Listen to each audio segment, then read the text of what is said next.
Black Beauty by Anna Sewell. Chapter 38. Dolly and a Real Gentleman. Winter came in early, with a great deal of cold and wet. There was snow or sleet or rain almost every day for weeks, changing only for keen driving winds or sharp frosts.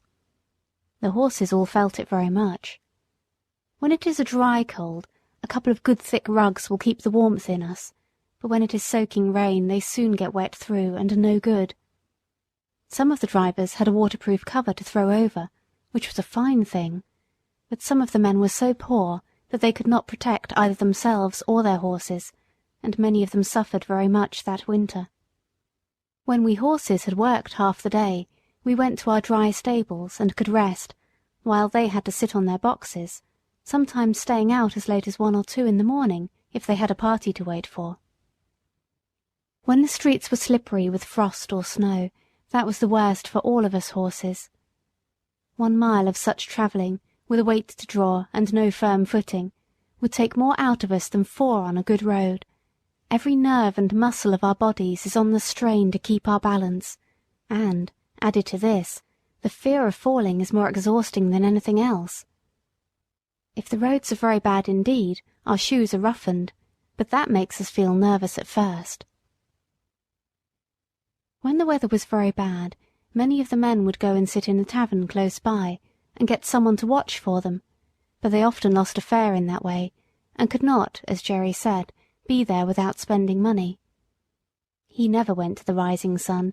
There was a coffee shop near, where he now and then went, or he bought of an old man, who came to our rank with tins of hot coffee and pies.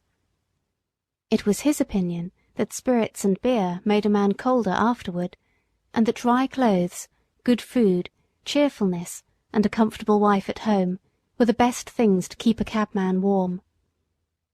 Polly always supplied him with something to eat when he could not get home, and sometimes he would see little Dolly peeping from the corner of the street to make sure if father was on the stand.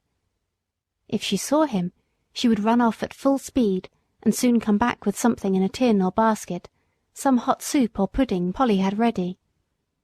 It was wonderful how such a little thing could get safely across the street, often thronged with horses and carriages, but she was a brave little maid, and felt it quite an honour to bring father's first course, as he used to call it. She was a general favourite on the street, and there was not a man who would not have seen her safely across the street if Jerry had not been able to do it. One cold, windy day, Dolly had brought Jerry a basin of something hot, and was standing by him while he ate it. He had scarcely begun, when a gentleman, walking toward us very fast, held up his umbrella. Jerry touched his hat in return, gave the basin to Dolly, and was taking off my cloth, when the gentleman hastening up cried out, "No, no, finish your soup, my friend. I have not much time to spare, but I can wait until you have done, and set your little girl safe on the pavement." So saying, he seated himself in the cab. Jerry thanked him kindly, and came back to Dolly. "There, Dolly, that's a gentleman. That's a real gentleman, Dolly. He has got time and thought for the comfort of a poor cabman and a little girl." Jerry finished his soup, set the child across, and then took his orders to drive to Clapham Rise. Several times after that the same gentleman took our cab. I think he was very fond of dogs and horses, for whenever we took him to his own door, 2 or 3 dogs would come bounding out to meet him. Sometimes he came round and patted me, saying in his quiet, pleasant way, "This horse has got a good master, and he deserves it." It was a very rare thing for anyone to notice the horse that had been working for him. I have known ladies to do it now and then, and this gentleman, and 1 or 2 others have given me a pat and a kind word, but 99 persons out of 100 would as soon think of patting the steam engine that drew the train. The gentleman was not young, and there was a forward stoop in his shoulders, as if he was always going at something. His lips were thin and close shut, though they had a very pleasant smile. His eye was keen, and there was something in his jaw and the motion of his head that made one think he was very determined in anything he set about. His voice was pleasant and kind. Any horse would trust that voice, though it was just as decided as everything else about him. One day he and another gentleman took our cab.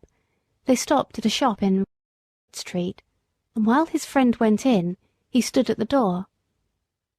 A little ahead of us on the other side of the street, a cart with 2 very fine horses was standing before some wine vaults. The carter was not with them, and I cannot tell how long they had been standing, but they seemed to think they had waited long enough and began to move off. Before they had gone many paces, the carter came running out and caught them. He seemed furious at their having moved, and with whip and rein punished them brutally, even beating them about the head. Our gentleman saw it all, and stepping quickly across the street, said in a decided voice, "If you don't stop that directly, I'll have you arrested for leaving your horses, and for brutal conduct." The man, who had clearly been drinking, poured forth some abusive language, but he left off knocking the horses about, and taking the reins got into his cart. Meantime our friend had quietly taken a notebook from his pocket, and looking at the name and address painted on the cart, he wrote something down. "What do you want with that?" growled the carter, as he cracked his whip and was moving on. A nod and a grim smile was the only answer he got. On returning to the cab, our friend was joined by his companion, who said laughingly, "I should have thought, Wright, you had enough business of your own to look after, without troubling yourself about other people's horses and servants." Our friend stood still for a moment, and throwing his head a little back, "Do you know why this world is as bad as it is?" "No," said the other. "Then I'll tell you.